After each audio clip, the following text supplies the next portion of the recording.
It's GovLove84 Aria of OSNST Limited, and I want to do a vlog about evolution, scientific evolution. One of the previous vlogs I did about scientific evolution was in 2017. So coming up 3 years ago, because we're coming into 2020 soon. So when I did that one, I did it in a very posh voice, yes, rather. That was more to do with, as with South Asian, Indian people stereotype us with that Abu from The Simpsons voice. So it's just, don't take me for a fucking idiot, don't take me for an idiot. That's what it comes down to. That's why when we're from an ethnic background and we have the ability to speak English clearly, it's important to speak formally when need be regarding important topics, so people don't take you for an idiot, or you can't let people take you for a mug. So yeah, that was it basically. And yes, I just want to do a vlog about evolution, but I'm going to speak it in an informal way. Now, we live in Great Britain now, and in Britain we have the Church of England. The Church of England, which is headed by the House of Windsor royal family, the head of the Church of England. And the Church of England's scripture, the church, is the Bible. Now, the Bible consists of the Old Testament and the New Testament.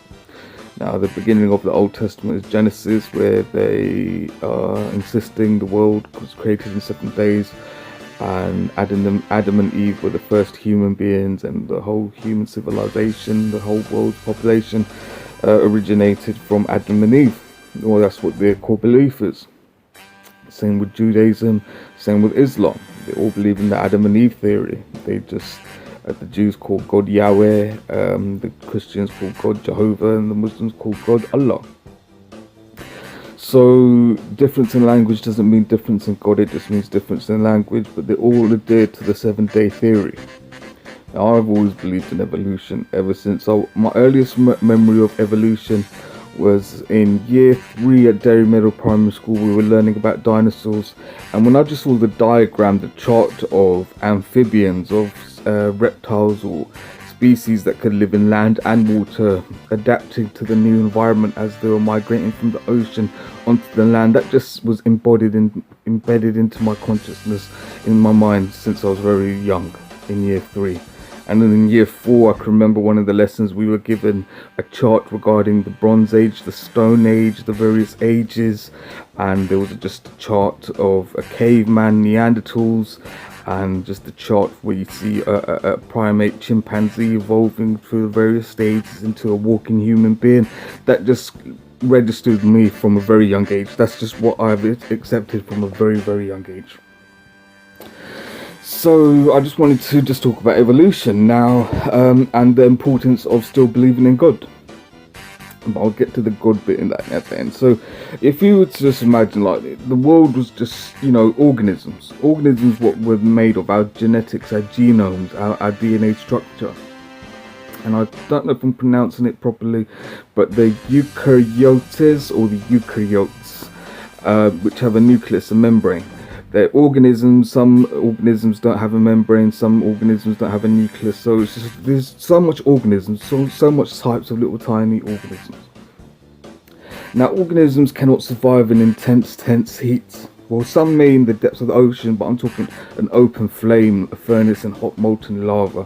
And so within the depths of the crust of the planet we're living on, it's so much lava, molten lava, and sometimes it erupts during volcanoes. Now, there had to have been a collision between various asteroids that have various metals, various rocks, various stones, and the molten jagged piece of rock that at the ancient planet Earth, when it was a molten jagged piece of rock. And there must have been some sort of collision between the heat of the lava and the ice of the asteroids, with the lump of asteroids, a lump of ice rocks just floating around in space, which causes a fusion. So as the ice on the rocks melts and the asteroids melts, the DNA, the genetics, the organisms start to mutate as it becomes more habitable for the organisms to multiply. That's what I believe.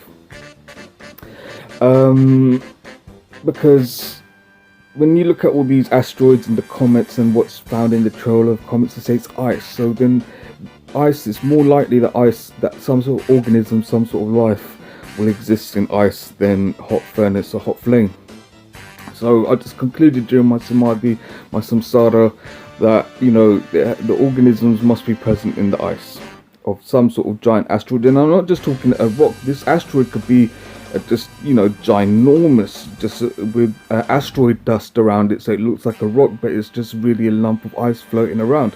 And then you have to think about, when the ice melts on the planet with the molten lava, then oceans start to form. Then where do these layers and layers and layers of different types of rocks come from? Was it a different stage of asteroids bombarding into the planet that caused this different coating of layers of rocks? Who knows? I don't know. I'm just speculating the many possibilities. So eventually the planet, it becomes habitable. They say cyanobacteria, I think I'm pronouncing it right, is an organism that produces oxygen. So it's like an algae. So it's very likely that the trees and the grass and the various flowers and the plants evolved from the cyanobacteria, as the surface of the planet now becomes habitable. So as the oxygenation takes place and all the poisons and the gases from the planet are being absorbed by the leaves of the new trees and things like that, that's what makes the planet a habitable place. So organisms from the depths of the ocean there must be millions of species within the depths of the oceans that are mutating, and jellyfish or I think, what's it called, what whales eat, I forgot what it's called, just various different types of species are evolving within the depths of the ocean. Now they're saying that when the surface of the planet becomes habitable, and that has to definitely mean by when it was becoming oxygen, species started evolving onto the surface of the land. And if you imagine a spine just wiggling in the ocean, but when it's on a shallow pool on the surface of a land on a beach, the spine could start dislocating at the hips or the shoulder area of the spine, because that's where you're putting pressure, that's where you're moving your shoulders and your hips, and the bones can dislocate, and species can start crawling, like start forming arms and legs. So this is just the various process, and I'm still baffled. Like we've got birds, we've got mammals, we've got reptiles, we've got insects, but the various species that evolved from various species that initially came from the sea. And I still wonder, where did the primate come from? Where did the orangutans, the rhesus monkey, the langur monkey, spider monkeys, the chimpanzees, the gorillas, the baboons, the gibbons, where did the primate species, what was the original state of the primate as it evolved from the ocean onto the land? And the closest that comes to my brain, it has to be some sort of whale. And I'm not talking a big gigantic blue whale. Could it be the size of a sea lion or a walrus? It could be just some sort of whale that produces milk, because whales are mammals. So that could be our closest ancestor to the sea. So I believe as the organisms evolved, as the atmosphere and the planet started changing and started becoming habitable, various species start evolving on the land. You got those dinosaurs, the dinosaur species, and the closest to the dinosaurs are things like crocodiles and lizards and things like that. And then you have the insects, you have like all the cats and all the dogs and all these various bears and primates.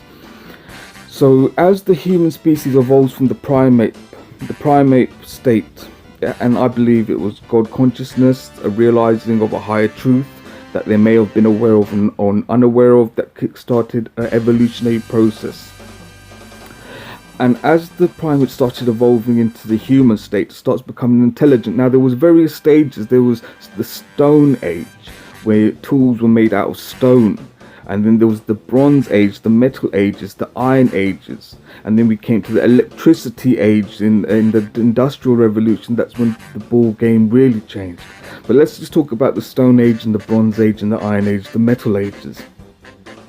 As the human race evolved into this intelligent state, and tools and technology and engineering started developing and improving standard of living, the mind realized the high truth, the high consciousness. Now this consciousness has been described as an omnipotent, omniscient, ever-present, all-powerful, all-pervading, and is described as a mother goddess, as a father lord, as God.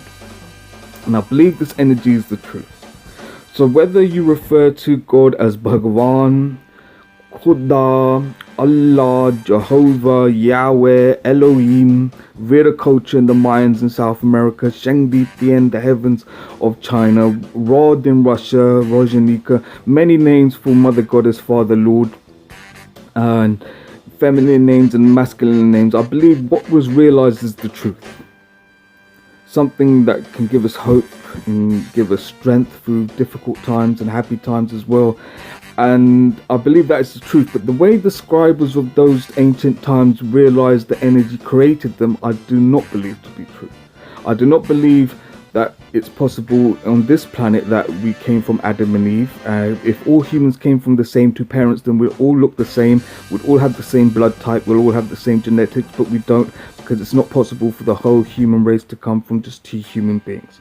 We came from various primate species that evolved into the human beings, whether they were from Africa in regards to the gorillas or the chimpanzees, or Asia, the rhesus or langur monkeys, or the orangutans, the macaque species of primates, or even bears. So we evolved from various primates and mammals.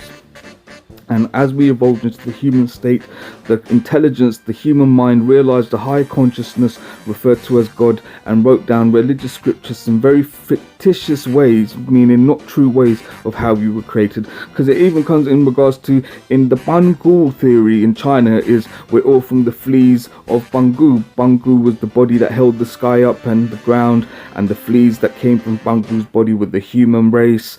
In India, we have the Purusha cosmic man, where the high priests are from the head, the warriors are the arms, and the legs and the feet are the Shudras. You know, these are the various fictitious ways of how society scribes in the ancient times realized the human race came to be. But we clearly know that those fictitious explanations are not true, so do not take it literally.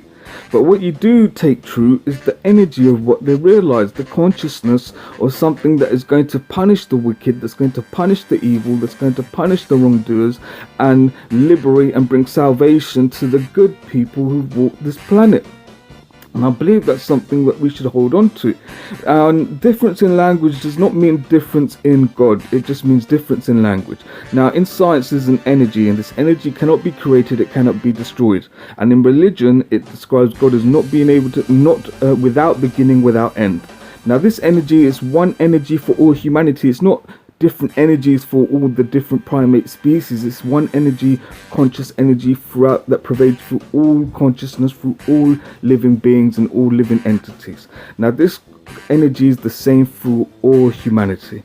Now, we don't believe difference in language to refer to the energy means difference in energy. We just believe it means difference in language. Now, where we're from, we refer to the energy as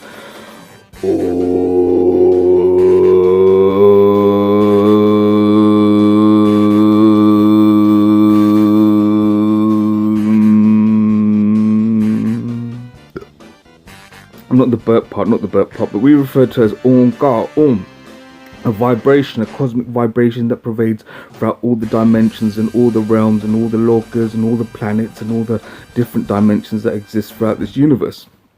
And in Aryan names for the energies, Khuda, Ahura Mazda, Shangdi Tian in China, God in Old English, Rod in Russia, Ahura Mazda in Persia, Marduk, Elohim, the Canaanites. You have many names for the divine energy, but just difference in energy doesn't mean difference in language doesn't mean difference in energy. Now, the Hopi tribe in Native America called the Great Spirit, the Great Consciousness, Conchachilla. The Mayans, the Incans, and Tawantinsuyu, South America, refer to the great energy as Veda culture. Now, this is the same energy throughout the whole planet that exists throughout the consciousness of all living beings, of all living entities. So there's no need to fight saying, my God said this, your God said that. There's difference in paths. That's only difference. All the different paths that were written down by different scribes from different civilizations highlight and show different ways to realize the energy. But what we all seek, what we all hope to achieve is the same goal, and that's the higher supreme consciousness. So we should not fight each other just because we have a difference in path, because different things make different sense to different people. Not everyone's going to be the same, and there's definitely not one path for all humanity. So koi bole Ram, Khuda, Gosain, Allah, God is the same. There's no problem with the names that people have to refer to God. But what people will have a problem with is people literal creationists. Now, a literal creationist is someone who takes religious scriptures literally. Now, a lot of the things that are claimed in religious scriptures are too far-fetched.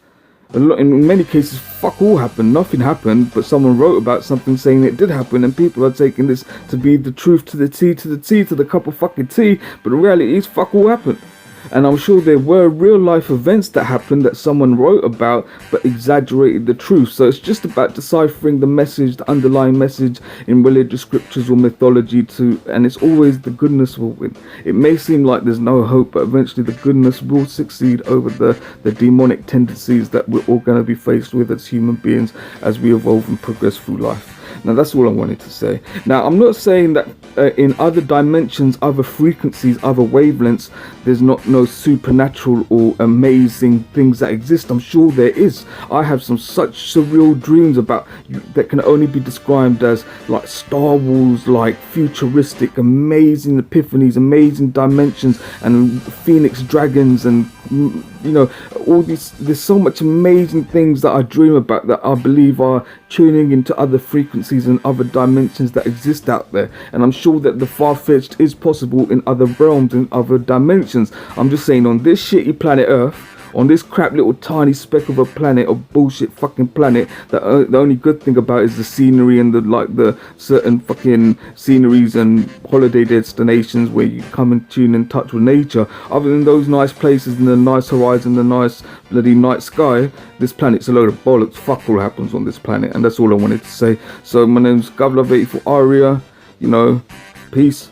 And remember, there's the nameless name for God. Nameless name, meaning you can't even be described with a name. It's beyond description. The only closest description that could probably come close is a smile. Or maybe a sad face because you've been punished by it. I don't know. It's beyond description. So just remember that. So stop the fight. Peace.